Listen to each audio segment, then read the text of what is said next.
legend of Resurrection Mary is one of the most enduring and famous ghost stories in American folklore, particularly in the Chicago area.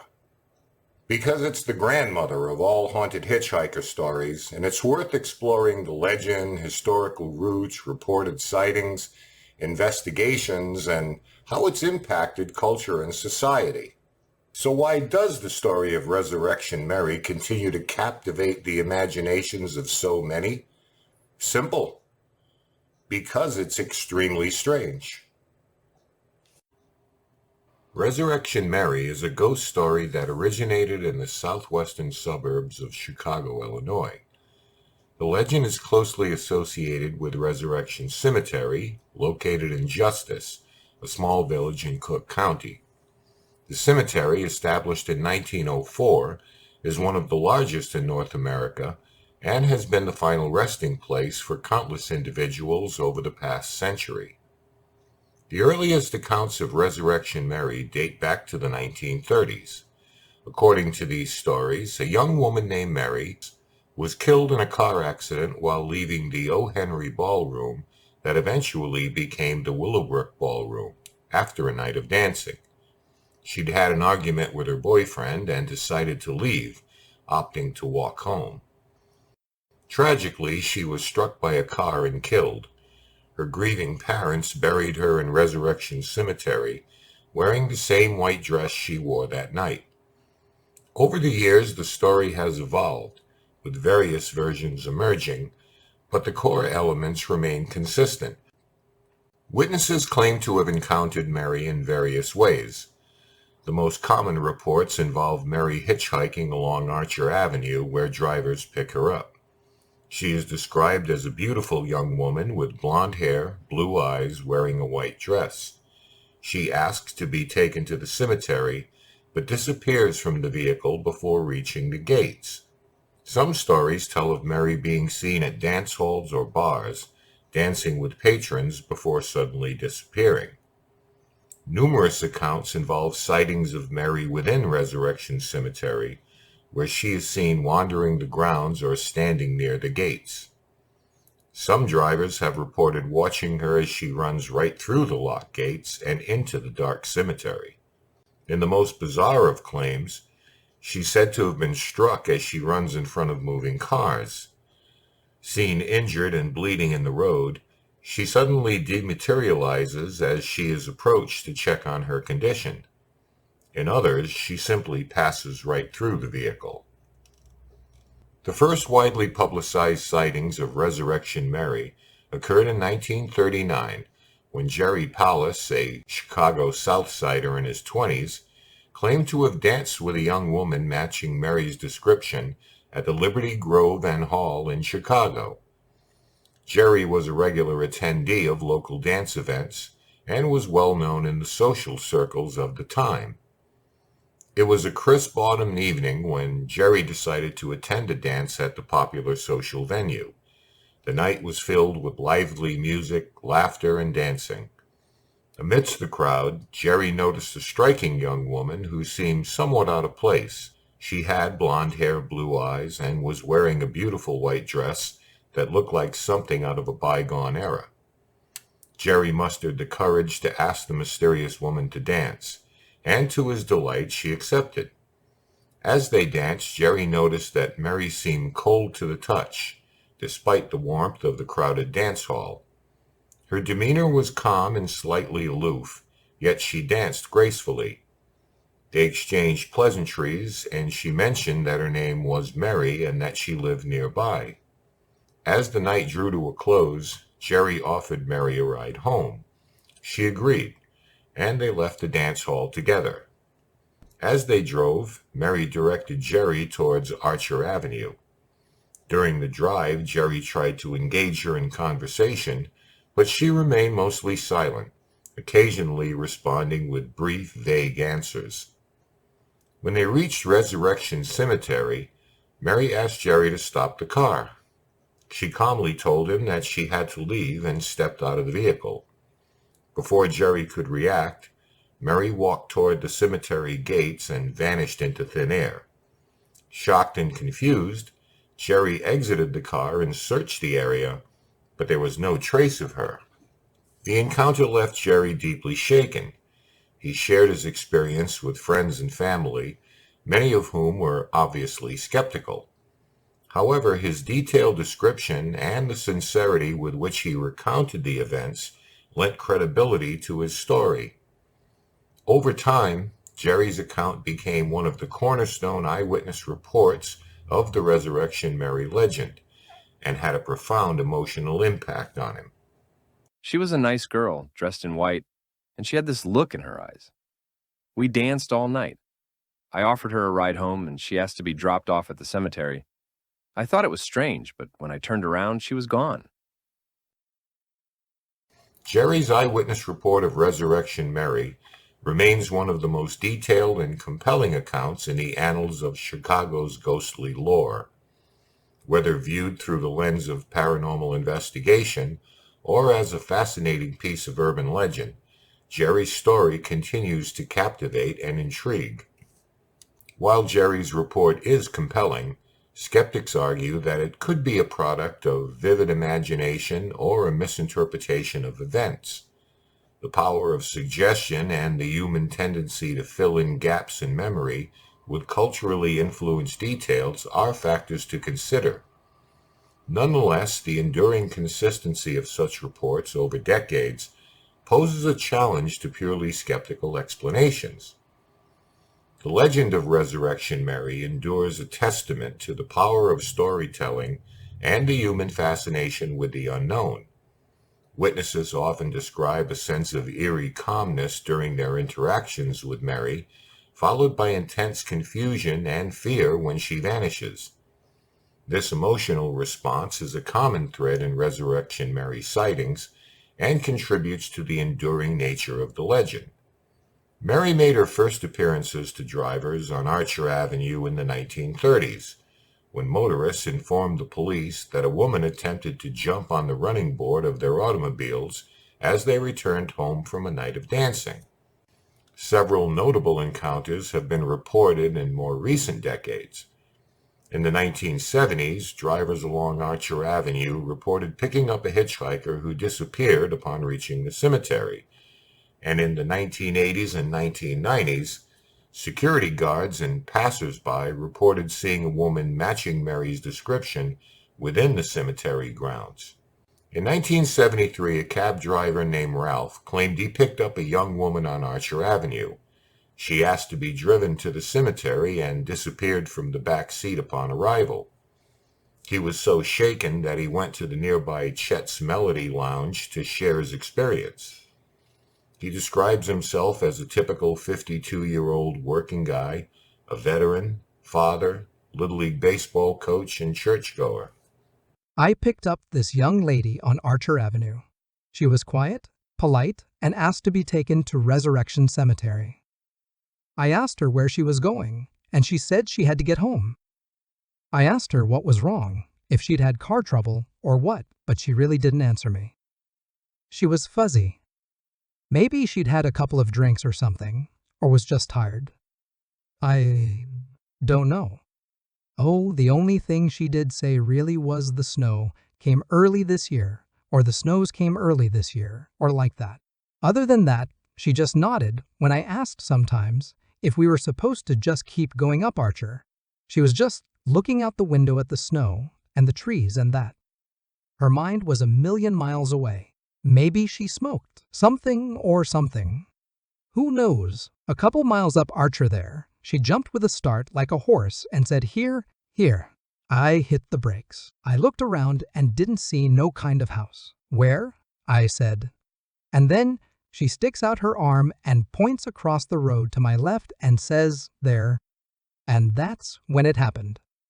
I looked to my left like this, at this little shack, and when I turned, she was gone. Vanished, and the car door never opened. May the good Lord strike me dead. It never opened. In August of 1976, Mary was allegedly seen by a motorist at Resurrection Cemetery. He reported seeing a young woman inside the locked gates, but when he approached, she disappeared. Police were called and Patrolman Pat Homer responded at 10:30 p.m.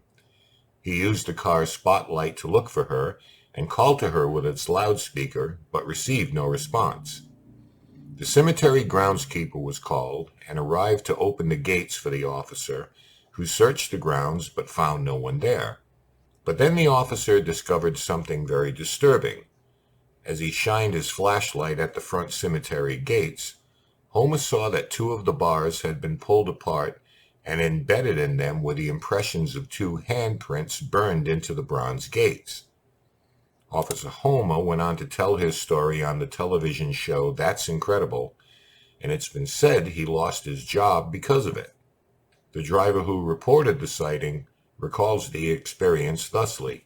I saw a young woman standing inside the cemetery gates late at night. I approached to see if she needed help, but when I got closer, she just disappeared. The next day, there were handprints on the iron gates where she had been standing. It gave me chills. When cemetery management saw the condition of the bars, it's been said they called the Archdiocese of Chicago, who had the imprinted bars removed. Not long after, cemetery officials replaced them with what they insisted were the original bars that had simply been repaired. The discolored parts of the allegedly repaired bars still remain. In the 1980s, numerous drivers reported picking up a young woman on Archer Avenue who directed them to Resurrection Cemetery before disappearing. These sightings often involve detailed descriptions that matched previous reports. In 1980, Claire and Mark Rudnicki were passing by Resurrection Cemetery when Claire spotted Mary. I really didn't think there was any ghost. You hear these stories and these old ghost tales, but it's never happened to me. But now I must say I think I'm changing my mind. I was just looking out the window as we were going down the street, and on the right-hand side of the road there was a girl walking. She was bright, very bright, like illuminating. She was just walking very slowly. I remember thinking, oh my God, it's Resurrection Mary. And I can feel my stomach starting to turn. I was very frightened, I have to admit. It did scare me. Another such 80s experiencer was a woman known only as Janet R. I was driving down Archer Avenue late at night when I saw this girl in a white dress walking along the road. I pulled over to offer her a ride, and she accepted. She was very quiet and seemed sad. When we got close to the cemetery, she asked to get out. As soon as she stepped out of the car, she disappeared right in front of me. In October of 1989, Janet Kalal and a friend were out for a drive one evening. As they approached Resurrection Cemetery, a pale young woman suddenly stepped out in front of their car. There was no impact. There was no bump to say that, I had hit something. But I know she ran out, and I hit her. She was all in white, and her hair and the dress were flowing back. It was like a stream backwards, away from her. And I just saw this profile of a young woman. In the summer of 1996, Chet Prasinski, the owner of Chet's Melody Lounge, located right across the street from Resurrection Cemetery, was backing out of his driveway when a frantic man approached his car, screaming that he needed a phone. His story was that he had struck a woman on Archer Avenue, but there was no body to be found. Corroborating this was a truck driver who had been following behind him and stayed at the scene as a witness to the accident. Prasinski agreed to call the police, but beyond that didn't want to get involved, knowing the legend and not wanting to be accused of being part of a publicity stunt to benefit his bar. Bill Geist is an American retired author, columnist, and television journalist, and the father of journalist and co-anchor of MSNBC's Morning Joe and Sunday Today, Willie Geist. At the time, Bill was a reporter with the Suburban Tribune and interviewed the cab driver as well as others about the phenomena. Said Geist, I spoke to several people who had encounters with Mary. One man told me about seeing her at a dance hall dancing with a young man. She left abruptly, and when he followed her out, she was gone. Another driver saw her walking along the road, and when he pulled over to help, she vanished. These quotes highlight the eerie consistency of Resurrection Mary sightings, with similar descriptions and circumstances reported by different individuals over the years. Despite the passage of time, the consistency in the description of Resurrection Mary is remarkable. Witnesses often describe her the same way, as a young woman in her late teens or early 20s with blonde hair, blue eyes, and a white dress. Paranormal investigators have conducted numerous studies and investigations into the legend, and some claim to have captured photographic or audio evidence, while others remain inconclusive. The lack of definitive proof leaves the legend in the realm of speculation and folklore. Psychologists suggest that the legend of Resurrection Mary persists due to its emotional resonance. The story of a young woman tragically dying and returning as a ghost appeals to deep-seated fears and fascinations about death, loss, and the afterlife. In terms of cultural impact, the legend has been featured in numerous books, television shows, and films. Her story is often cited in collections of American ghost stories and has become a staple of local folklore. The legend has also had a significant impact on local tourism. Ghost tours and paranormal investigations draw visitors to the area, contributing to the local economy. Resurrection Mary has also influenced pop culture, inspiring songs, artworks, and literature. Her enduring presence in the cultural landscape highlights the power of folklore to transcend generations.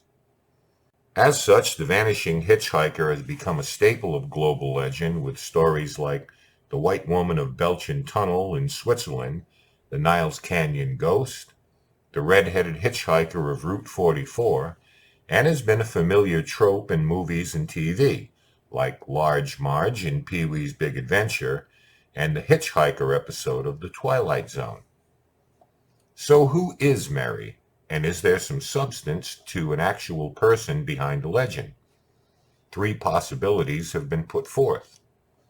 One is the spirit of Mary Bregovy, who was killed in a traffic accident in 1934 at Wackerin Lake just before her 21st birthday. She was laid to rest in Resurrection Cemetery in her favorite white gown, but her hair was dark brown, which leads many to believe that Mary Bregovy is likely not Resurrection Mary. Another possibility is Mary Miskowski, who was killed crossing the street on her way to a Halloween party in October 1930. However, no records show the existence of a Mary Miskowski around that age who even existed at that point in time. And finally, a young girl named Anna Norkus has been mentioned. Anna loved to dance and begged her father, August, to take her to a dance hall for her 13th birthday. On the evening of July 20th, 1927, they set out for the O. Henry Ballroom, accompanied by another couple. On the drive home at around 1:30 a.m., they passed Resurrection Cemetery, where August lost control of the car, which dropped 25 feet into an unmarked railroad cut, with Anna being killed instantly. So, the legend of Resurrection Mary continues to captivate the imagination of ghost aficionados everywhere, and has set the standard for tales of the phantom hitchhiker. And despite the lack of concrete evidence, the numerous sightings and the consistency of the description over the years adds a sense of credibility to this legend. So, whether viewed as a true paranormal phenomenon or just a byproduct of collective imaginations, the story of Resurrection Mary continues to intrigue and inspire, reflecting the endless human fascination with the mysteries of life and death.